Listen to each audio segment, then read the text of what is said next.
Hello and welcome back to another edition of the Michigan Conservative Roundtable. My name is Mac. This is my co-host TJ.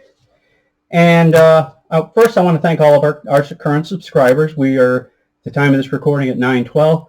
Please check your subscription and your notification, because we are getting reports again that YouTube is unsubscribing people. Because they just, as small channels we get so few views.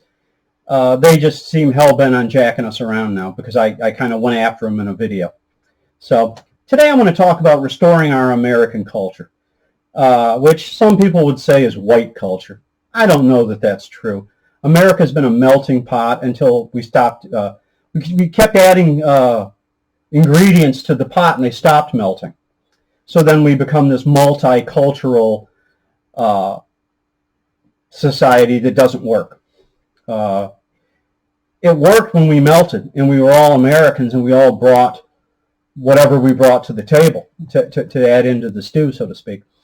But what do we do to our culture? Now Joe Biden says that white culture, it's got to go. With no explanation as to what's got to go about white culture. Is it showing up for work on time? Is it doing the job while you're there? Is it being polite? Is it not taking things that don't belong to you?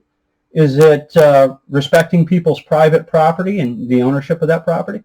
Are those the things that we need to get rid of?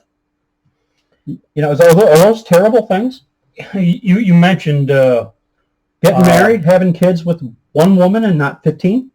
You mentioned the concepts of white culture, and of course, a lot of the country's ancestry is European.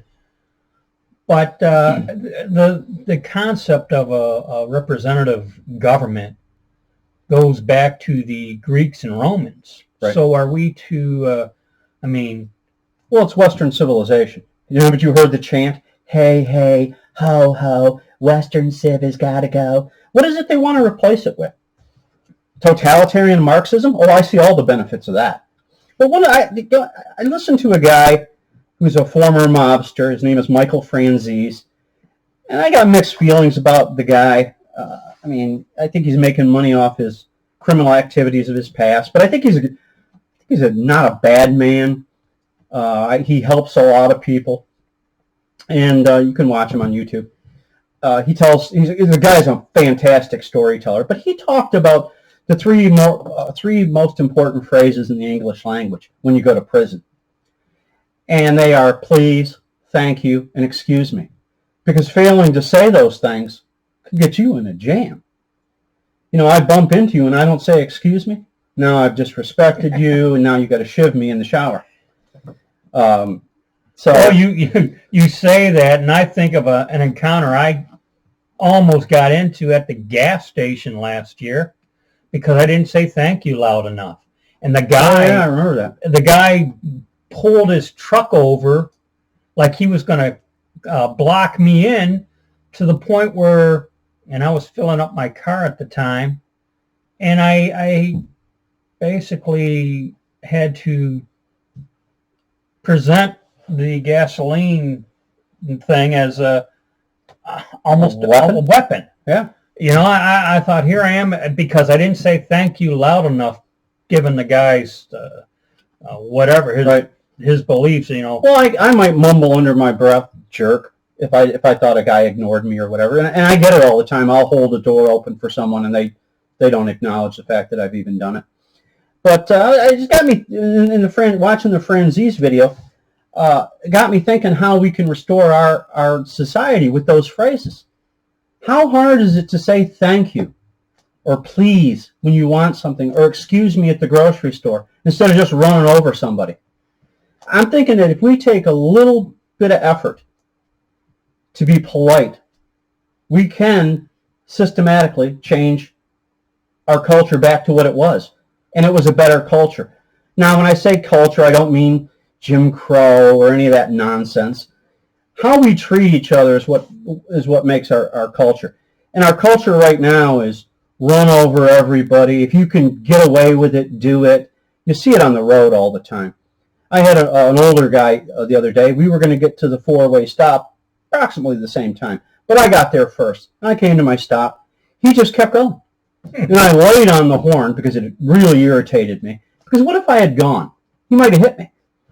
But he just didn't give a damn. He might as well have driven by going like this.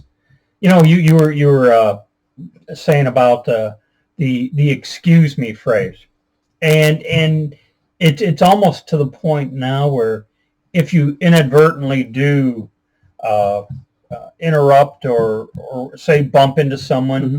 It's in some regard it's beyond excuse me. It's sorry. You know, as my daughter, because heaven forbid there be an offense. As my daughter pointed out when she went to Indiana for some kind of training for her work, she said that people from out of state notice that we in Michigan will go oop.